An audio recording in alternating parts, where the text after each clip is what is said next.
Good evening. This is Taft Mohair with the 21 Laws Virtual Mind May cohort. And tonight we will be covering Chapter 2, the Law of Influence. But before we do that, allow me to take the floor and share with you all a couple of items. One of the things that we do in our other mastermind, the 15 Laws of Growth, embedded in that mastermind is about 3 bonuses.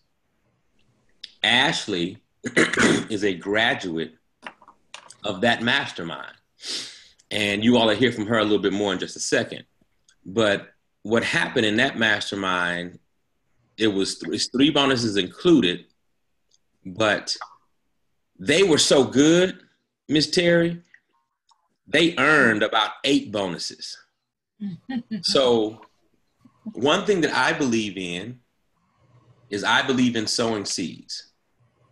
I believe in sowing seeds in other people to benefit them and to help grow them. So of course we can't do all of this work for free, but this particular mastermind is always free. And it's a way that I'm able to sow into others, help develop leaders and help develop teams, and then they go out and impact the world. Does anybody know what that sounds like? Discipleship. Oh, okay. Yeah. Oh, okay. Yeah. So what you will see as we go through this mastermind, if you haven't already seen it, you're going to see the connection between leadership and discipleship. You're going to see a lot of parallels between leadership and discipleship. A leader of one is a leader of many. If you can't lead one, you can't lead any. God expects all of us to make disciples, not just a pastor, not just the evangelist, not just a missionary, but all of us are supposed to make disciples. And in making disciples, it's imperative that we have leadership that is effective. And a lot of times, too often in our society, we look at things as right and wrong, or good or bad. I want to encourage you all to start looking at things from the standpoint of most effective, effective, and least effective. Most effective, effective, and least effective. Excuse me. Bless you. Thank you. He has. And why that's important is this. Psychologically, if we look at stuff, I did it right, I did it wrong. If we do it right, we tend not to make any effort to improve. If we do it wrong, oftentimes we want to make the effort to improve, but we get so involved in our feelings about it being wrong and it wasn't done right that we don't focus on what it is that we really can do to make it better, because a lot of times we're still in our feelings. Excuse me. So if we look at things from the standpoint of most effective, effective, and least effective, what happens then is if we did the job and it was least effective, we still got to get out of our feelings, but we're not in them as much. What we tend to do is, well, how can I make this more effective? And then we begin to put strategies in place to go from least effective to effective, and then from effective to most effective. And the beauty about the leadership and the discipleship piece is as we're doing these things to make it better, then the habit of making it better begins to bleed into the people that we are discipling or the people that we're leading. So if we take the attitude and we get out of our feelings, I know I did that, it was effective, but I can make it better. And then the people that's following us, they see that, we begin to influence them, they begin to copy that strategy, and they begin to make things more effective. So think about the people who are following you right now. if that's one person or 100 people, if everyone took the attitude, okay, we did a great job, but how can we make it better? Okay, you know what? We didn't do too great on that one, but how can we make it better? It becomes a culture of, how can I make it better? How can we improve? How can we add more value? Am I making sense? Mhm. Yes. So I wanted to add that piece, most effective, least effective. The second piece is I failed to send you all the registration link for tonight's Zoom training. So after this Zoom training, I'm going to send you all a link that will register you for all of these successive Monday night masterminds. So you just have to register that one time for the remaining, I guess it's 5 remaining. So one registration will take care of the next 5. Any questions about the registration, the link, anything of that nature? Just answered them. That's Okay. what I was wondering. So that was my fault. Please forgive me for shooting you all the information at 8:55. But as I was logging on, I looked and I was like, oh, Taft, you forgot. And so I'm always ready. Be ye also ready. I had a plan B just like that.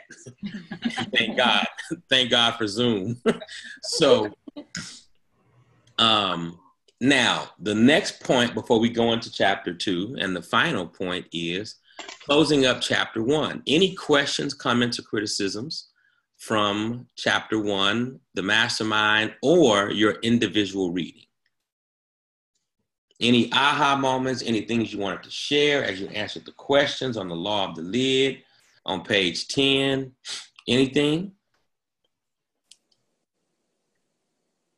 Not everybody at once as you review. And don't feel any pressure. I just want to make sure, because the first session is always, you got the administrative stuff the first like 30 minutes. And so we end up, hitting chapter 1 like really fast. And because we spend so much time in acknowledgements and the forward, we spend even less time in chapter 1. So I just wanted to make sure before we go into anything else, there aren't any questions. I don't have any questions. I was just surprised by some of the feedback I got from sending out my scale for from question 3.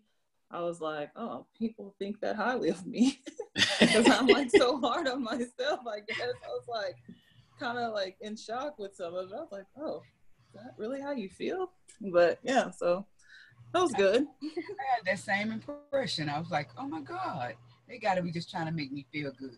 I know, right? Yeah. Well, that's the value in sending it to more than 1 or 2 people.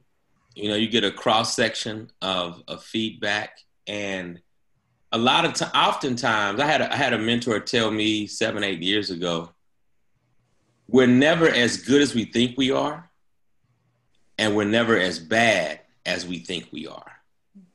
Truly, we're somewhere in the middle.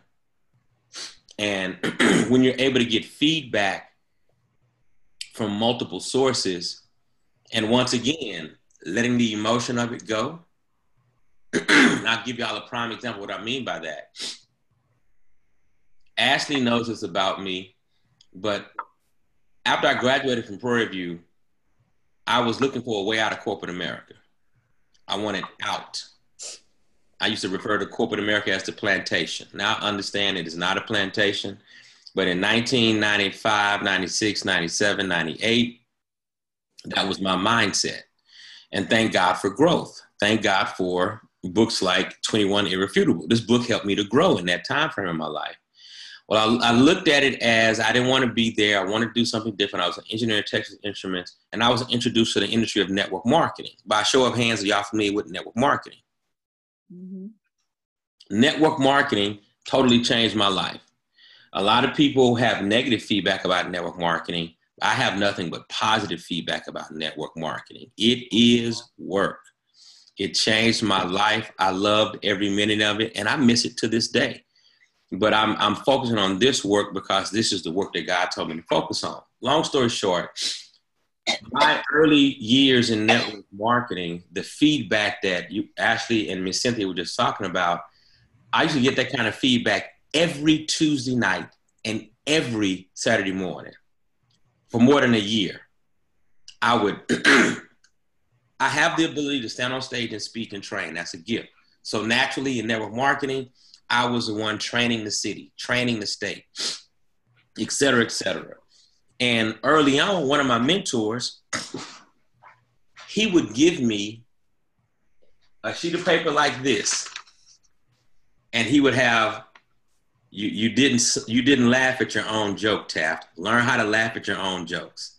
Slow down. Stop talking so fast. Explain this better. Do this like this. So every Tuesday, if I come off the stage and there's 10 people in the room, or if it's 300 people in the room, he had a sheet of paper for me.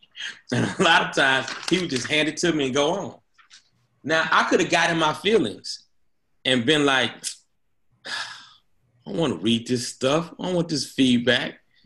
But if I would have acted that way, I would have never grown. I would have never gotten better. And so I learned how to get out of my feelings. Don't take offense to what he's saying.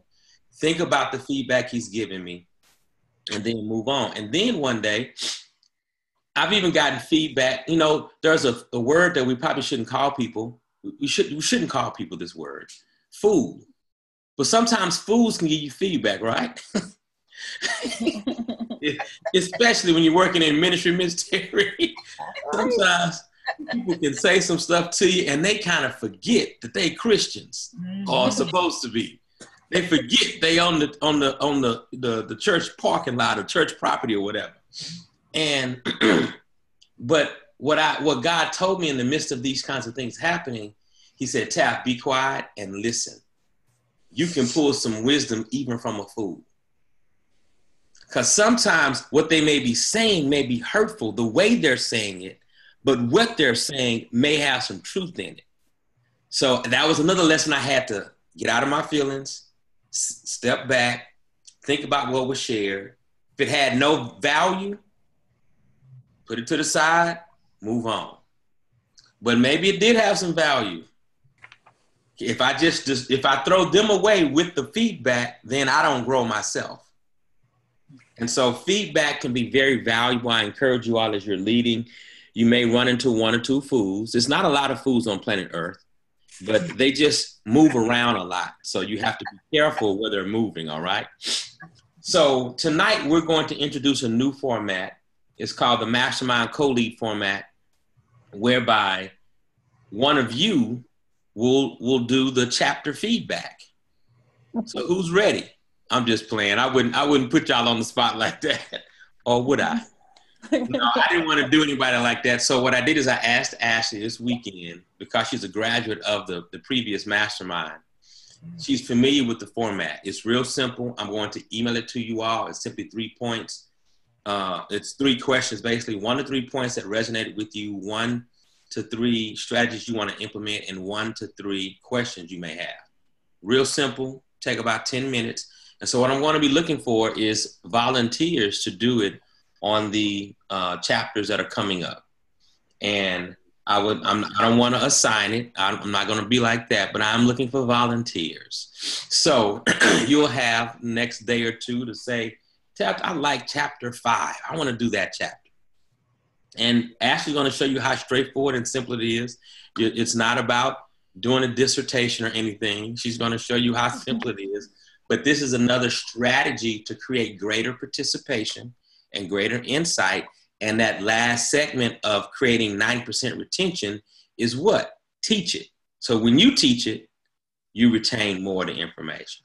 So Ashley, you have the floor, my dear. Alrighty, so we're talking about the law of influence. And last week we actually kind of started talking about it a little bit as to what leaders look like and all the characteristics of leaders.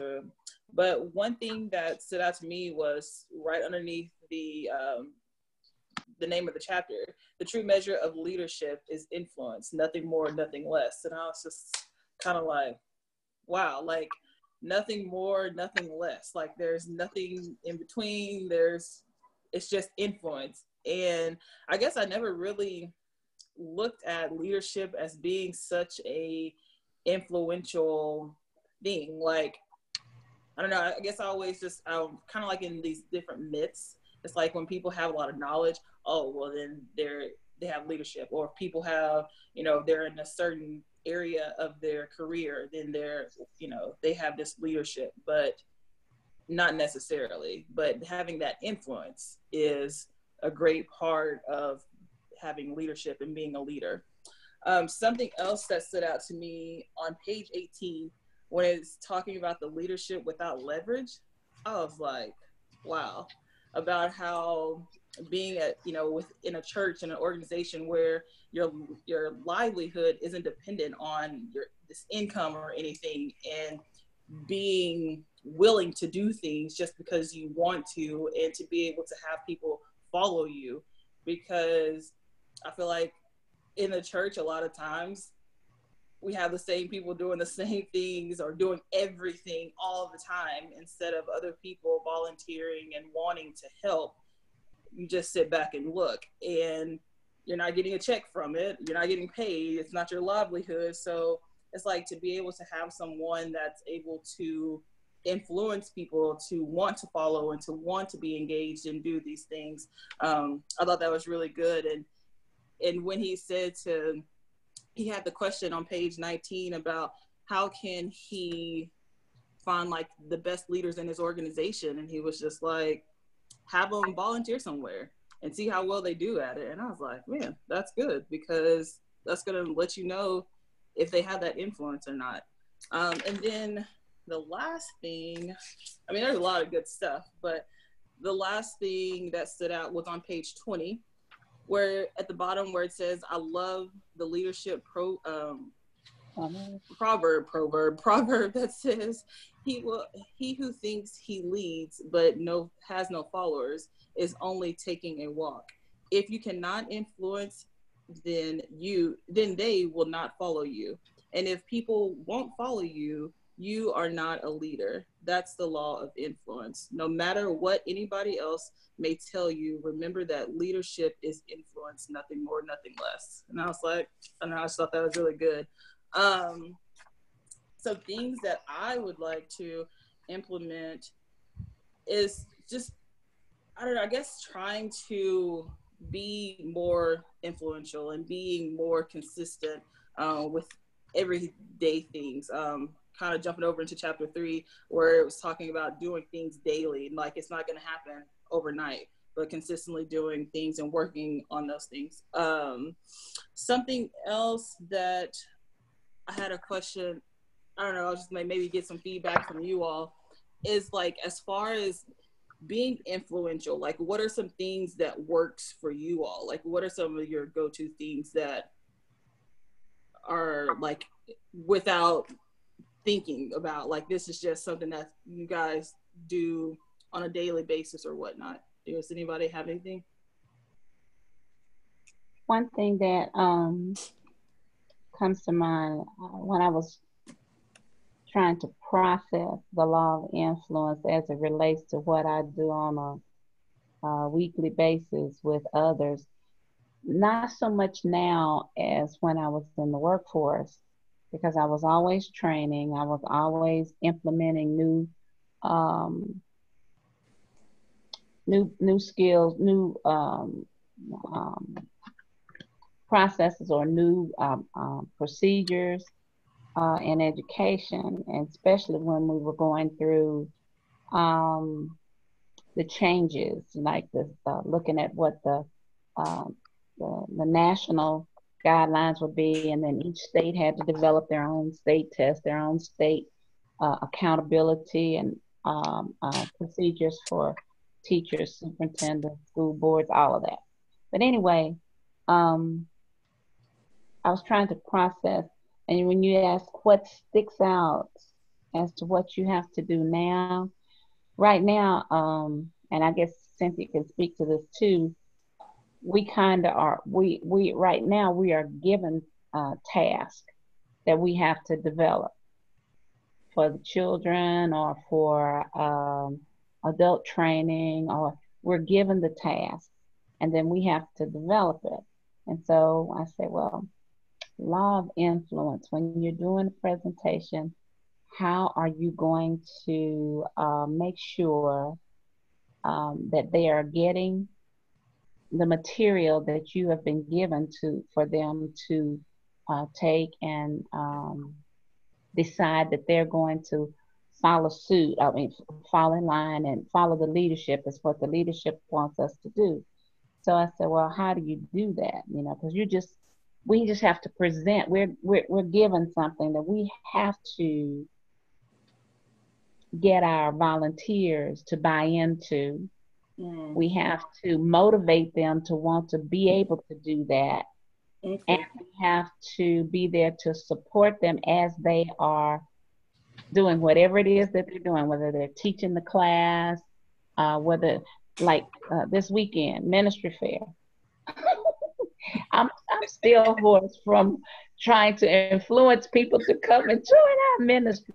I mean, I sang, we danced, we waved flags, but we had to do everything we needed, anything we could do to get them to the table.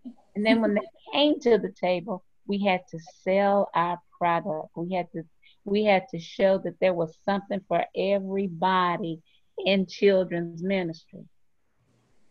We had to do all of those things in one just to get them to sign up. And then from that, I'm sure Cynthia made some calls today because she promised people that, oh, we're going to get in contact with you. She had to make calls with those people to say, hi, remember me from yesterday, you know? So it's kind of like when Taft sent out, what did you think about the class? You know, the next day I said, oh, but you know, I had to respond because I know I have to do that. I have to do that with people that are coming new into the process. So the thing that sticks out for me and what I have to do most, that being said, the thing that sticks out for me is I have to be knowledgeable. I mean, I have to know inside and out whatever it is I'm going to present to my volunteers or the audience or whatever. I have to know it so well that I don't spend time, I can't spend time looking at my notes so much. I have to really know it inside and out because I'm going to have to look around in that audience and I'm going to have to read how I read their faces, read their body language, read everything that they're doing as I'm presenting the material. And I'm going to have to make an assessment about what I'm seeing or what I'm hearing. If I ask a question and I get the feedback, I've got to make an assessment about that. Am I presenting it where they can understand it? Do I need to go back and and say something in a different way so these people over here are getting it just as the people on the other side of the room are getting it? And that's with adults and that's with children. It doesn't matter. So I really have to be knowledgeable. I really have to be intuitive as far as my audience is concerned to see if I'm influencing them. So those things stick out really, and I have to be able,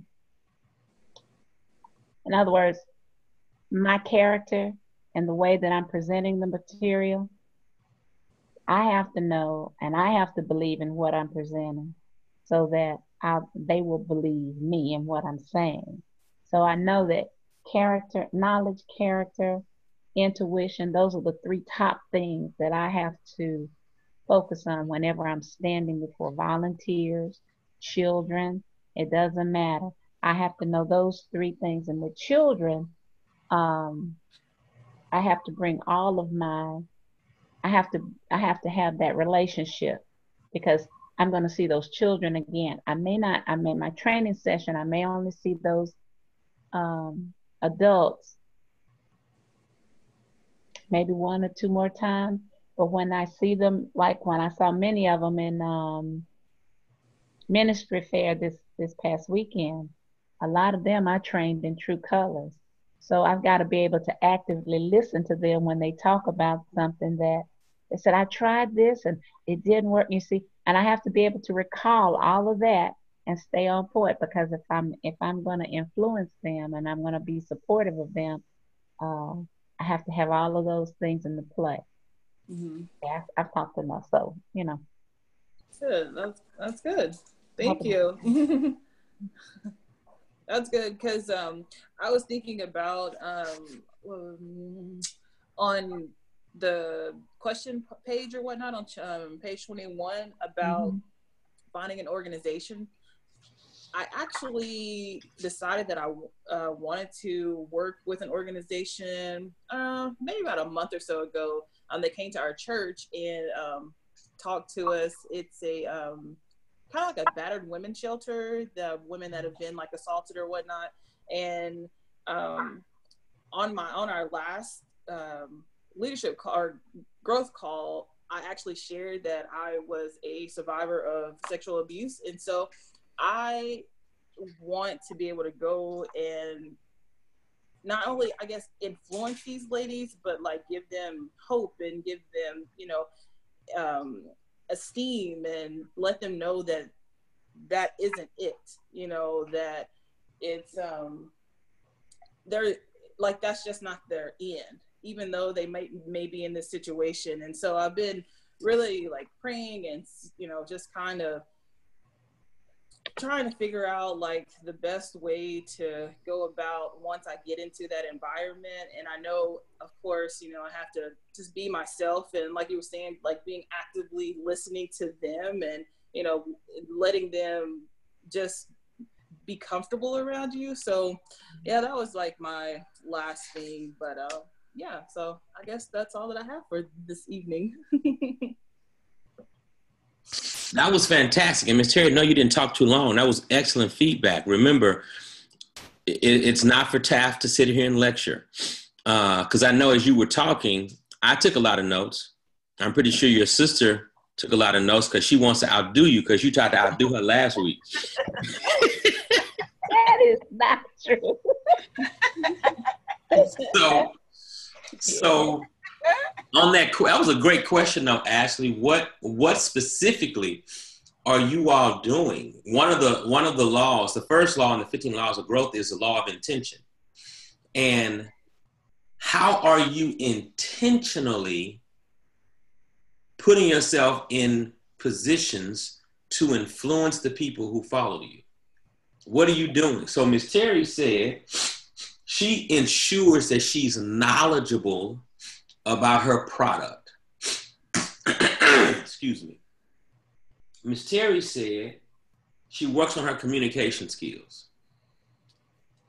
Ms. Terry said that she assesses how people receive what she communicates. Ms. Terry said, she didn't say it, she said intuitive. I wrote sensitive and discernment. Of course, Maxwell uses intuition, and in a few chapters, you're going to see the law of intuition.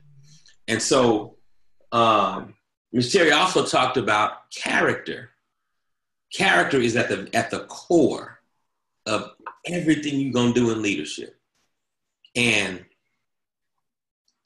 Ms. Terry also talked about, she didn't use this terminology, but I'm going to use it, personality testing. She talks about true colors. One of the bonuses in the 15 Laws of Growth Mastermind is the DISC profile. Have any of you all taken DISC before? What about Myers-Briggs? Yeah. And what about Berkman? Yeah.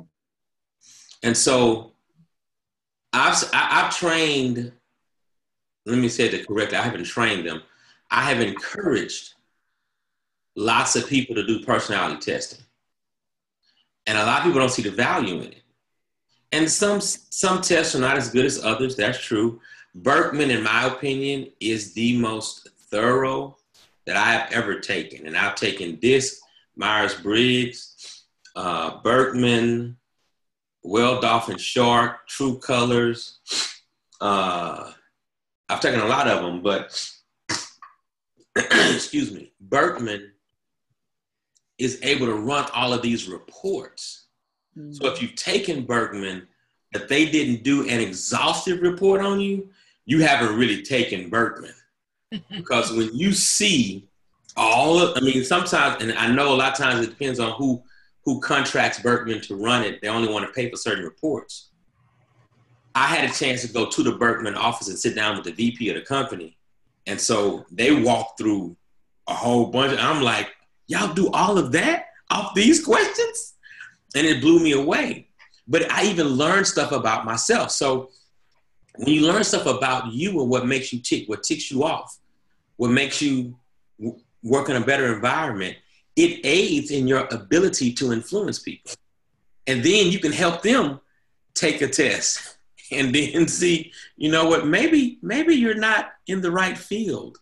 Maybe you don't like children. Why are you in the youth ministry? So let's go introduce you to the head usher, you know. I can tell you show up to children. You don't have no patience, baby. This is not the ministry for you. You know? And I'm gonna get to that in a second. You about to say something, Miss Cynthia? We've done that before. I said we have done that before. Yes. So Miss Terry gave a lot of different things that she's doing and has done and worked on. Anybody else want to give any specific strategies or speak to that question? And it's okay. But I did want to leave it open. Ashley said something also. In church, we have the same people doing the same thing. Is that a reflection of poor leadership?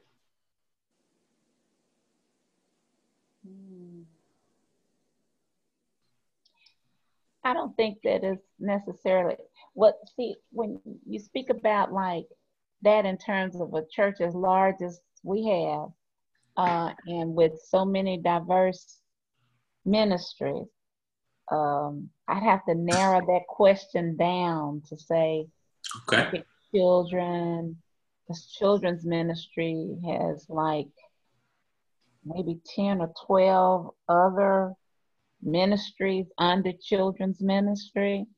And but you do find for us, and I can look at that just like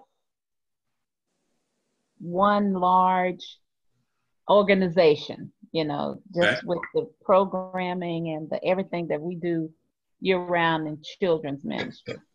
So when you say if you see the same people doing the same thing over and over, is that a reflection? Did you say, was that poor leadership? Mm-hmm. Remember, take your emotions out of it. I'm trying.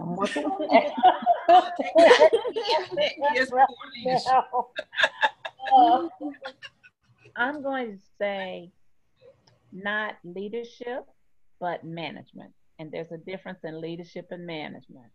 Excellent. Let's bring that up now. I think it's more poor management than leadership. So what is leadership? Okay. Ashley just told us. Yeah. Leadership is influence. It's influence.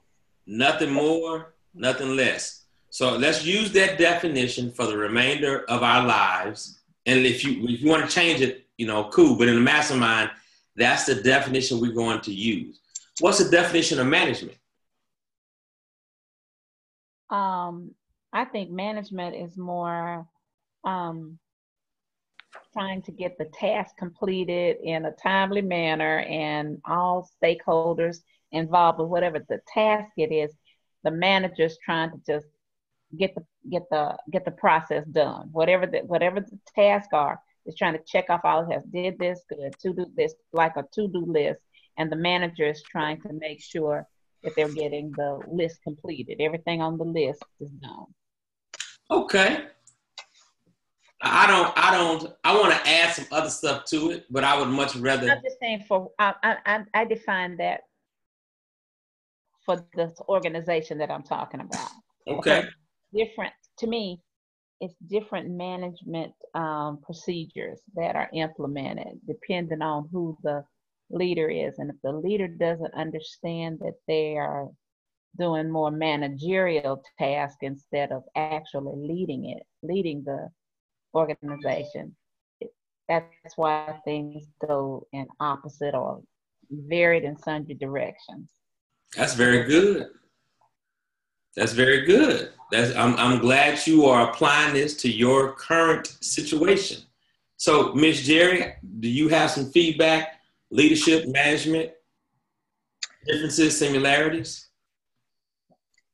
I believe clearly and based on the reading that leadership is simply or directly focused on your ability to influence. And I had never really thought about that very much until I got into the reading. Mm-hmm. And when I look back over my career, my professional career, I think I would have to see myself more in the role of management in terms of getting the job done. To some extent, I realized I did have to influence people. There was a leadership role in terms of seeing that through. But I see myself more in that role, for example, as a Bible study fellowship leader, because I do have to influence the ladies that I lead to do the things that they need to do versus mm-hmm. managing them. I don't manage them. Mm-hmm. But what I wanted to also bring out is that as I did this reading, I thought about the difference between positional power versus personal power, and I see that person who's being influential as being more in the role of or being able to use that personal power, the charisma, and all of those sorts of things in the process of getting done what needs to be done. But I did try to, kind of personalize in the reading, looking back over my years of professional, my professional career versus where I am now. And it was a struggle. It was definitely a struggle. And I had to come to terms with some real realities in terms of what it really means to be a leader versus being a manager. Mm-hmm. One of my mentors taught me many years ago, he said it real simple. You lead people, you manage systems. Yep. But most of our society, they try to manage people.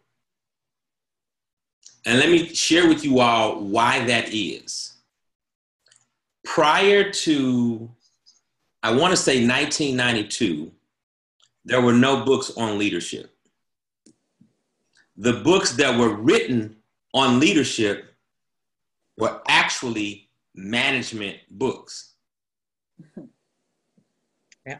And so if you have these trainers going into these companies teaching leadership principles that are really management principles, and they are influencing the people, they are discipling the people the same way these quote unquote missionaries in the 1700s, 1800s going to Africa, going to Colombia, going to Mexico, telling the indigenous people of those areas that Jesus was white with blonde hair and blue eyes. Well, they look at those persons in a position of power. They know more than I do. So let me just take what they say. And then you duplicate an untruth. So the same thing has happened for 3, 4 decades, 5 decades in corporate America, 6 decades. People trying to utilize management principles to lead people. Now, tell me this, when this happens, if someone in management is micromanaging you, what happens? Angry. Anger? Feel like they think I don't know what I'm doing. Dissension? Because if I'm working with you and you don't think I know what I'm doing, this just call it tension. Okay. Anger, tension, what else? Frustration, anger, tension, frustration. So does any positives come out of people trying to manage you or micromanage you? Only if it's the kind of person who doesn't really aspire to doing very much. In other words, they just kind of, it's like counting widgets or something like that. They really don't aspire to very much. Now, those individuals, yeah, they could probably thrive in that kind of an environment, but you're not gonna have a very productive environment. You're not gonna have an environment. You're not gonna have a work environment that's growing, that's flourishing. Exactly. So all of us keep bringing up these applications to ministry. Is ministry supposed to thrive and grow? Yes. I'm gonna ask you all a question. Don't think it's blasphemous. But tell me in the Bible where Jesus preached and 5,000 people gave their life to him. 5,000 did what to him? Gave their lives to him. He preached and 5,000 gave their lives to him. Because I say you give your life to who? To Christ. Mm-hmm. So I just said they gave their lives to him. He preached the sermon in no 3-year span and 5,000 folk gave their life to him. Is there an account of that in the Bible? I'm not saying it didn't happen, but is there an account in the Bible of it happening? That Jesus preached and 5,000 got a life. On the Sermon on the Mount, that's the only place where I know that the number was, it said, what was it, 5,000, thousands of men, but they were also the women and the children there that were not counted. It counted the men, but there were also the women and the children there, and they all followed. So that was one incident, and they decided on that day, because there was a lot of things done on that day, not just that he fed 5,000. They fed 5,000 men. They didn't count the women and the children that were. I didn't write it, Miss Terry. I didn't write it. I'm just saying, just for the 5,000 men. He said he fed 5,000. That was the men, but there were actually more than that. And a lot more happened just other than them feeding them. He gave the attitudes that day, and he encouraged all of them about who they were, and if they followed his father. He said in one place, and one, I can't remember if it's in Mark's account or Luke's account or John's account, but he referenced his father, who was the heavenly father that he talked about, and he went to speak about if they followed him and followed the Lord, what he came to do, that his father had taught him, these things he was sharing with them, that his father had given them, that they would,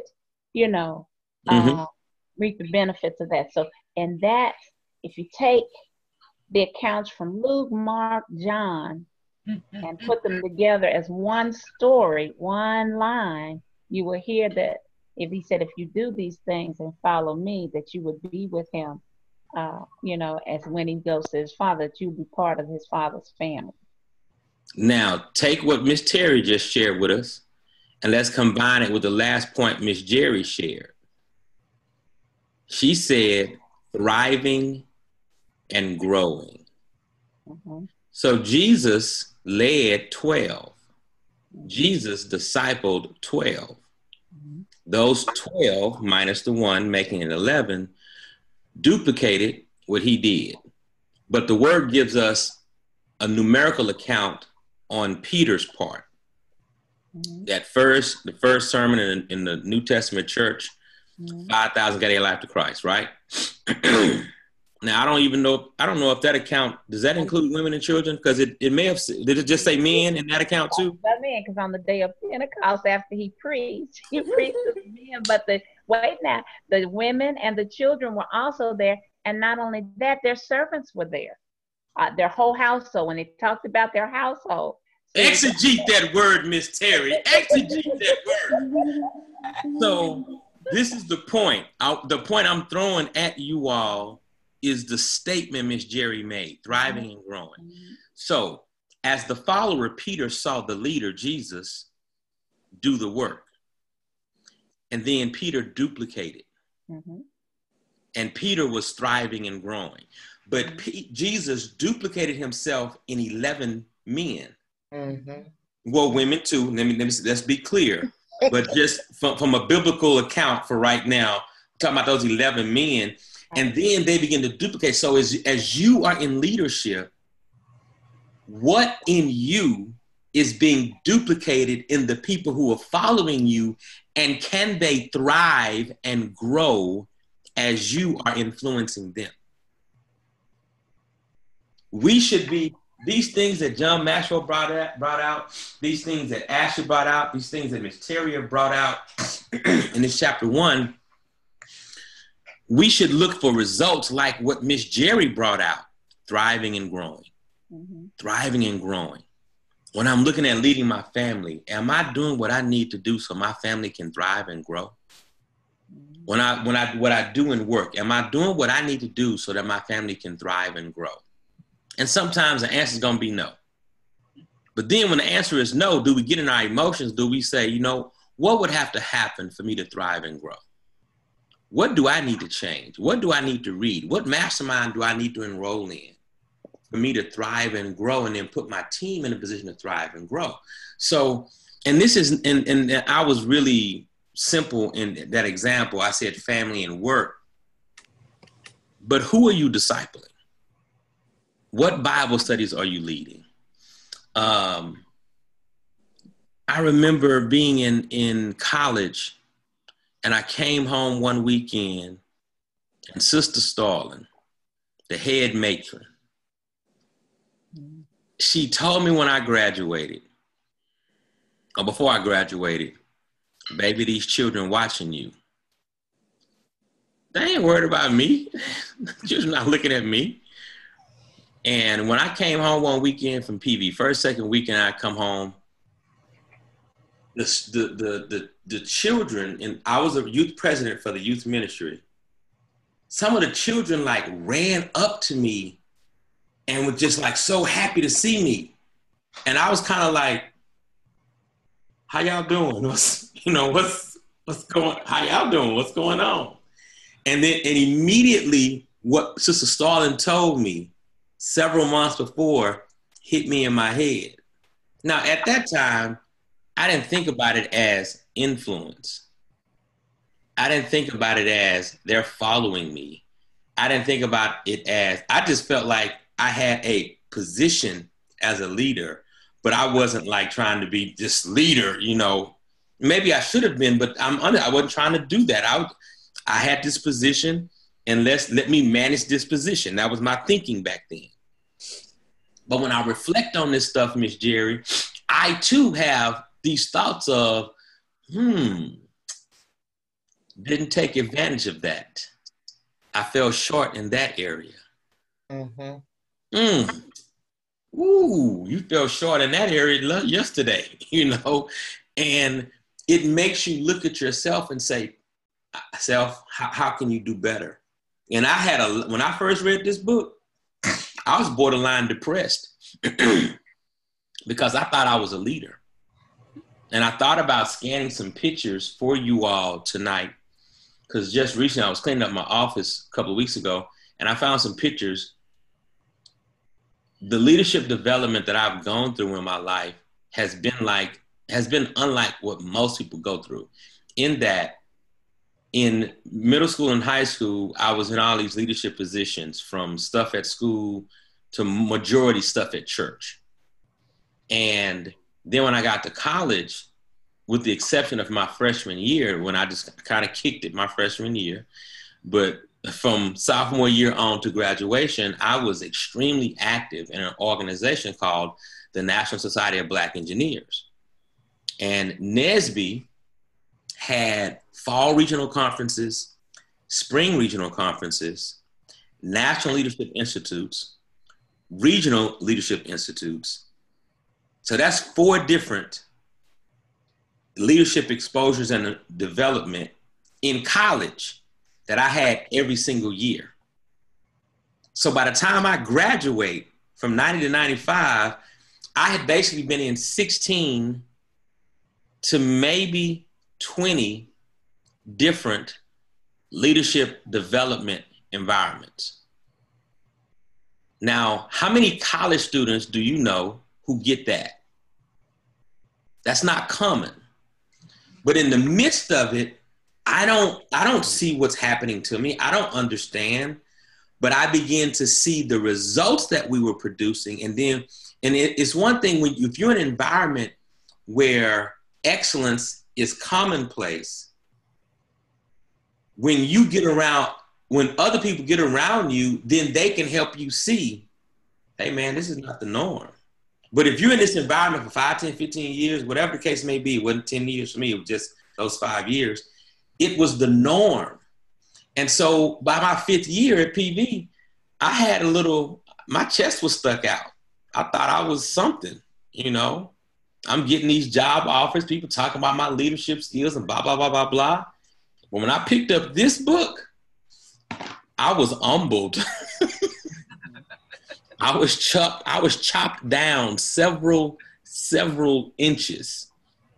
And it really made me literally go look in the mirror and say, Taft, you're not who you thought you were.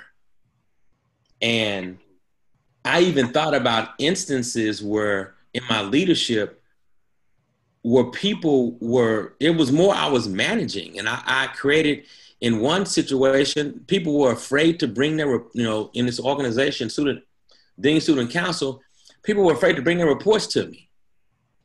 And I'm like, dude, what are you doing? And so I started getting feedback that I was mean. I mean, I got all kind of feedback. And once again, I got in my emotions. So when I tell you I don't get in your emotions, I'm telling y'all stuff that I went through.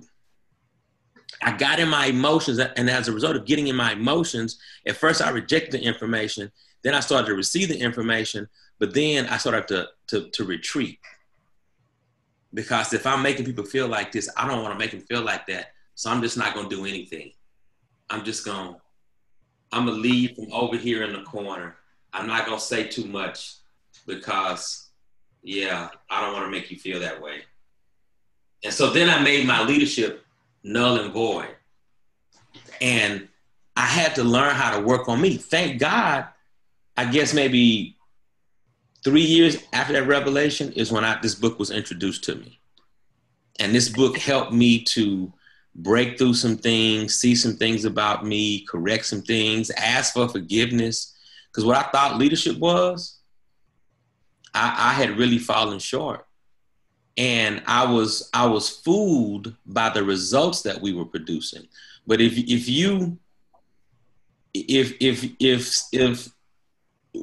bad, it's a bad thing to compare. And I think that's what I was caught up in doing. Because of all that we had produced in that NASB chapter, I was comparing to what other chapters were doing. And just because if they're doing nothing, but y'all doing something, it makes you look like you're on top of the world. But you still could be falling short of where God wants you to be. But you think because you here and they're down here, oh, you really getting it done. No, homie, all y'all falling short. And so I really had to have a come to Jesus meeting with myself. And I thank God that this book helped me to start correcting some things. And what's amazing, like I told y'all last week, this might be the 5th or 6th reading for the book that I've done, not including the times I've heard him speak live, not including the times I've listened to audios, to cassette tapes. Wish I could find those John Maxwell cassette tapes, CDs. I mean, I've listened to so much of his stuff. And so my point in saying all of that is this stuff has worked on me over the years. It has really worked on me. And it has helped me to develop. And I'm still developing. I have not arrived. I'm still working. And just today, or was it yesterday? I think it was yesterday. I made a decision because once again, I didn't feel like we hit chapter 1 in as much detail as I wanted to. So I went through chapter 1, and there are 15 to 20 points that stand out to me in chapter 1. In chapter 2, now this is after reading the book 5 or 6 times. First time I read it, I didn't see those 15 to 20 things. Chapter 2, there are 25 to 30 points that stand out to me. Chapter 3, there are 20 to 25 points that stand out to me. So what I'm going to do, I'm going to go through each chapter and see all these different points. I'm going to tabulate everything that stands out to me. We can't cover everything in this one mastermind, but what I made a decision to do is, and I want y'all feedback on this as we get ready to close this out in the next 3 minutes. How would you use, if I created a 5 to 8 minute video hitting one or two of those nuggets that we probably didn't cover in the mastermind? If I created, and that you could access it whenever you got ready on YouTube, all I want to know is would you all watch it? Would you all, would it be value added for you? And give me some real feedback. Don't tell me what I want to hear. Don't make me feel good. Give me some, if Taft, I don't like YouTube. It's the devil. I don't use it. Whatever the feedback is, tell me, give me some feedback. I'm a YouTuber. I love YouTube. I watch tons of stuff on YouTube. So I've gone back and watched some of your videos from a while back, and yeah, I like it. And I watch them over and over because I always get something different from before the first time and the second time and the third time. So I'm for it. Okay. Part of the process of being a leader. You have to be able to go back and listen and evaluate and reevaluate not only yourself, but things that you are learning to be able to go forward and make yourself better, and the people that you're leading to make them better as well. Yes. Okay. I would watch it because I'm not a big YouTuber, but if there's something I'm trying to understand and get a grasp on, because I can read information, but listening to someone else talk about it and seeing their interaction, and like I said, I watch presenters' body language, I watch their expressions. It's not all about just listening to what they're saying for me, because I'm checking to see if they believe what they're saying too, if they believe what they're promoting. And I listen to the level of passion that someone has about a thing. So if the chapter 3 with the law of the process, that's part of my processing, and listening. So I would look to it because it would be valuable. And Okay. then I would also have another reference, another place to go when I'm, evaluating what I've done. And Okay. go back. And I would say that I would listen because I'm looking for the path that God wants to take me on now. Where does He want me to go now? What is the plan that He has for me? And as I'm going through this process, and I have to say that this far exceeds my expectations, just these 2 sessions that we've had. If I'm serious about any of this, and Terry, I reflected so much on the conversation that we had this morning and what you shared with me, that I'm getting to the point that I would view your YouTube presentation as another resource that I believe God is placing in front of me to use to help me to grow. As I went through, when I think about what it is that I'm doing just as a result of chapters 1, 2, and 3, for me to sit down and journal what my plan is, what I want to do, and to literally look at this. For example, he says, if you don't know what you're planning to do or how to develop your plan, he has recommended reading his book, Today Matters. So I've written that down, and I want to get a copy of this book. I want to read it. I truly want to sit down and begin to develop a plan for my life, as looking at it from the standpoint that every day does matter, and how I utilize each and every day matters. Right. And so if you're going to take the time to create a YouTube video for my use, then shame on me if I don't use it. Shame on me if I don't take the time. Even the time that you're investing in us right now. Shame on me if I don't take advantage of everything that you're, presenting before me. It's like a smorgasbord, and I get to partake of all of this. Glory to God. Miss Jerry, I really appreciate that feedback. You know, I know these other three young ladies, but you and I have just had a chance to meet here on YouTube, on Zoom, and I am grateful. See, I know Miss Cynthia and Miss Terry and my sister, they're going to tell me stuff to make me feel good, but you don't know, brother. And so you speaking from the... Whoa. we love you. But if you go left, we're going to tell you, you go and left. You just haven't had that experience yet. Thank God. You're going left. So. I really do appreciate the feedback, Miss Jerry, and I appreciate each of you sharing that encouragement and that positive feedback.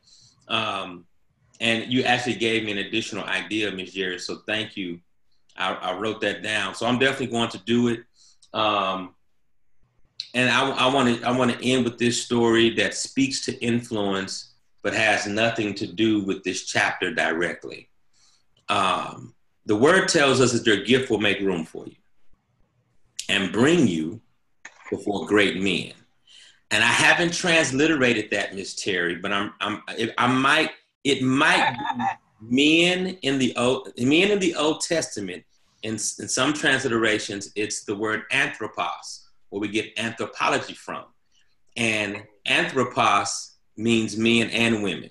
So I'm pretty sure in that scripture, it'll read for great men and women, all right? But I'm going to transliterate it, and I'm going to go find out. But your gift. Take that scripture. Is that Proverbs 18 and 21? No, that's not 18. Is that? Let me look and see. Well, yeah, I'm gonna have that Old Testament scholar. She gonna make sure what the scripture is. But in Matthew 6 and 33, it says to seek ye first the kingdom of God and all his righteousness, and all these things shall be added unto you. Well, in scripture, when we see the kingdom of God and the kingdom of heaven, the kingdom of heaven is a place. The kingdom of God, guess what that is? That's influence. That's good. So we, as believers, are supposed to influence this earthly realm with God's will. Education, politics, the music business, whatever it is, we are supposed to be his ambassadors and establish his will in this earthly realm. So when we get caught up in walking in the church and staying in them four walls, that ain't his will. He said to go. Well, peep this out, y'all. I'm going to calm down because my children are asleep. But show you how good God is. I speak at the greatest university on the planet about 6 times a semester. And for those who are wondering, that university is Prairie View A&M University. And a young lady came up to me in my last session at PV before classes ended. This was in April. First of all, her name is Dominique. She's from New Orleans. She first person to graduate from college. She will be the first to graduate from college in her family. She has no true academic family support. And she's been through a lot. Hard life. 21, 22 years old. Been through a lot on her own. And the first day that I was there in January, February, when I spoke, I could tell by her feedback, she was kind of struggling with some of the information that I was delivering. And in session 2, she let me know that what I said in session 1 really touched her life. And she said it by her questions. She said it by her participation. Every question I had, she was ready for me. It's 120 people in the room, but she just going at it, Miss Terry. I'm like, you kind of student. I love the book that I had assigned for the class to read by Eric Thomas. She read the whole book. Now she has a reading challenge. Mm-hmm. The so-called experts say she reads like on a 4th grade level. And she has supposedly a learning challenge, supposedly a reading challenge. So she's read the whole book, loved the book, giving feedback about the book, talking about Eric Thomas and what the book did for her. In the 3rd session, she comes to me. Your gift will make room for you. She comes to me and she says, I was ready to check out, Mr. Taft. But what you said in that last session, that gave me encouragement. That gave me hope. That book you told us to read, that gave me hope. I told her, I want you to email me. I want us to stay in contact. Because where you are in life is the result of 18, 19, 20 years of teaching and training. And you being around me 3 times is not going to change 18, 19, 20 years. It's going to take time. It's going to take work. Are you willing to go to work? She was like, yes, sir. I'm willing to work with you then. I'm going to give you my number. Here's my email. We're going to work together.